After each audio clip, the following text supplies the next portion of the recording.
Everybody all set up?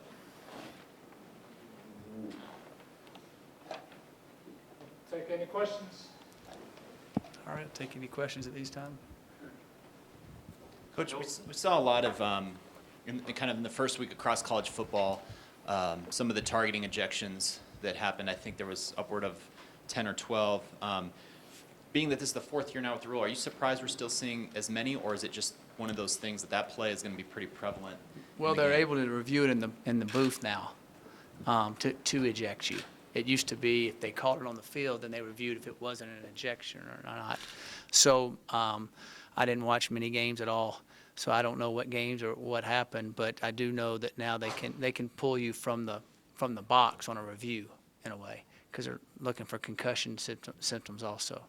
What do you guys stress with that particular rule with your defensive backs? Is there certain things you do? Oh yeah, we stress it hard. You don't want to catapult and lead with your head. You want to stay away from above the shoulders. The hard thing it is for a defensive back or a linebacker is a lot of times a receiver or a running back, he's coming across, he goes to catch it, and then as you're going to hit him, he ducks.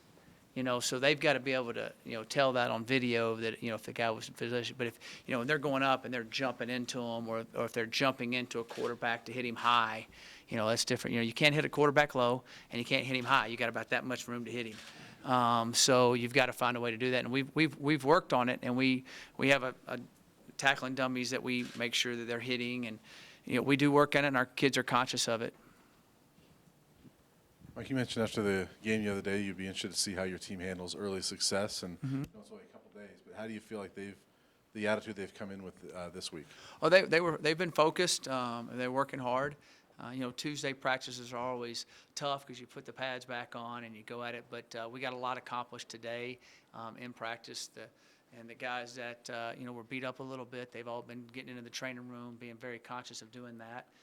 And they're being observant in the meeting. So all that type of stuff tells you that they're ready to go. They got to keep pushing.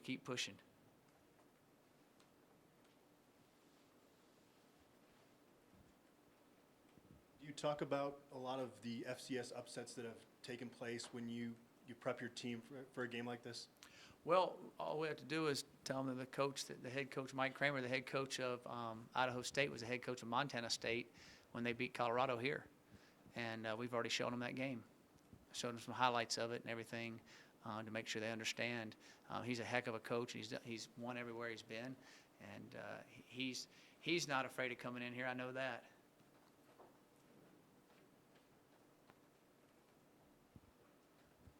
There's obviously ways that you can measure the tempo at which you're playing. But do you guys just feel faster to you just on the surface offensively?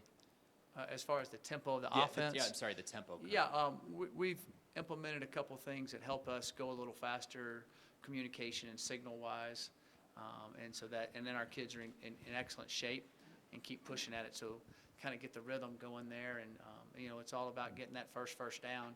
Everybody always says that, and that's the truth. So when you say communication, just making it easier to take play from the sideline to get. Yeah, the way we signal, the way we look at it, our code words, we've shortened everything down. So, one word means tons of things now. And our kids know the offense so well, we'll be able to streamline that. And you have very quick signals now. So all of that helps. Talked to Danny about his Make CU Great Again hats that he made, and he said he was a little nervous about the coaching staff's reaction. What was your guys' Yeah, I mean, I'm fine with what his dad did it. His dad went to school here and is very proud, and I thought that was a good thing, and the kids wanted to wear them, so it was a good deal. Did Tedric return to practice today? He was in his protocol. I believe everything went really well. He should return tomorrow. So you guys are expecting to have him? Yeah, unless something happened between now and practice and now, we expect to have him. Yes. I know it's early, but can you evaluate the leadership on this team? You have returning the most starts in school history. Are you seeing a difference compared to your first few years here and just the leadership in the locker room? Yeah, I've said that since day one. Our leadership is good. We've got so many experienced guys that have been through the battle and the work ethic, and they understand you have to show up every day to improve and keep going. So, yeah, I have seen a difference, and they've got to just keep doing it. But, yeah, I've been very pleased with our leadership. It's been a couple days since the game. Have you and your offensive coaches sat down and talked about anything regarding Cepho and when to get him out of games and what happened on Friday? Have you had any further discussions on that? No, we have not. Haven't felt you needed any? No.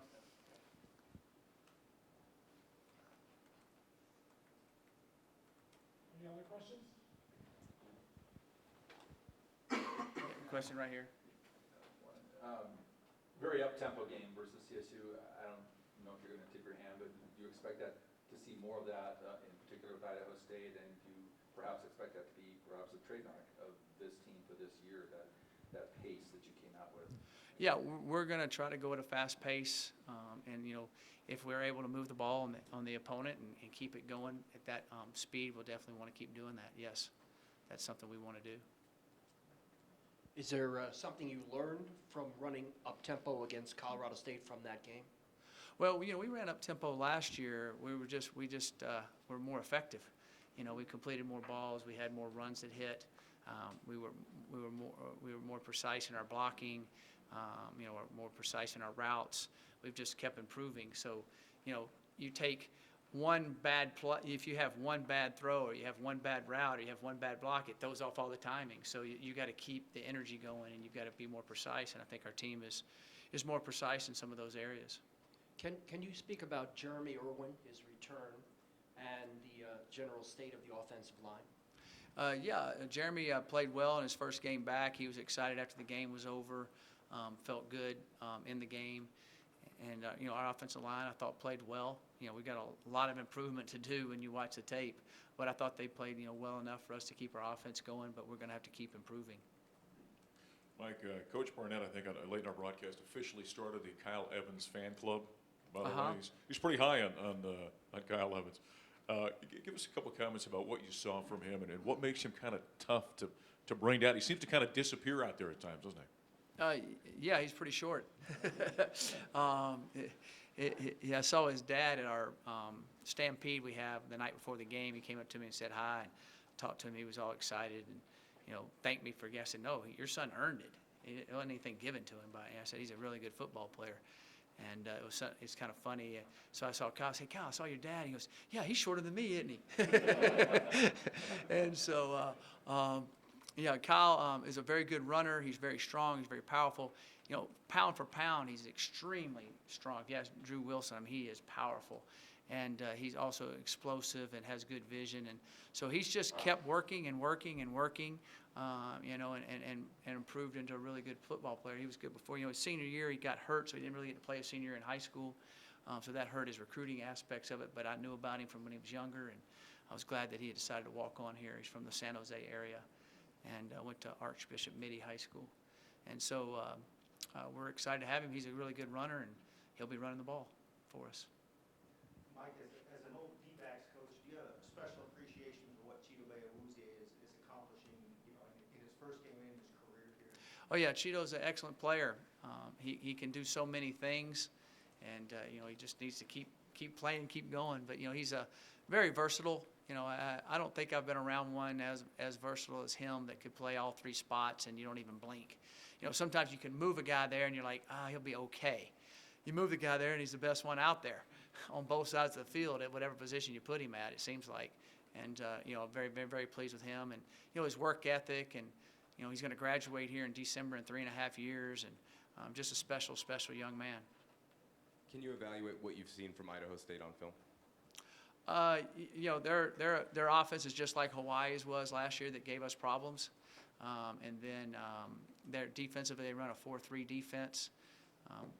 So we'll have to get ready for that. They play wide ends like Oregon State used to do. So that'll affect our tackles on pass protection. So we're going to have to really do well there. And they're playing well. They're, their punt returners back. They've got some good players that have been making a lot of plays. They killed the team they played the other day, Simon Frazier.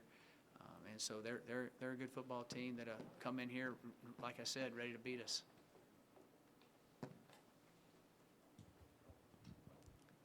Coach, what does it mean to have a kicker like Diego who can consistently get his kickoffs out of the end zone, what does that do for your defense, one? And then two, why is he so much better now? Well, it definitely helps when you know you can kick it out of the end zone most of the time. He has powerful. He's able to also keep it in the air when he's kick it. He's able to control it to kick it in the areas we'd like the ball to be kicked, so we can cover our lanes correctly. So he doesn't spray it around everywhere, which hurts you sometimes on kickoff coverage if you're spraying around everywhere. He also he's improved because he's kept working at it. You know, he kind of got hurt a little bit a year ago in the summer over kicking, so we didn't kick him quite as much. We just worked on his technique a lot and kept his legs fresh, and he's really improved his technique and his swing. And you know, it's kind of like your golf swing when you improved it well. You know, hit it straight down the middle a long way. Okay, all right. So he's done an excellent job, and you know, I think he's a weapon. I've always thought he had a super strong leg. People have seen it just a couple times. I think now they're starting to see what we see, and he's able to accomplish that and do it. I was happy he made the tackle too. I was surprised he made that. We've been having him tackle on the dummies, and so he did a good job on it. Any final questions out there? Thank you, Coach. Thank you. Appreciate it.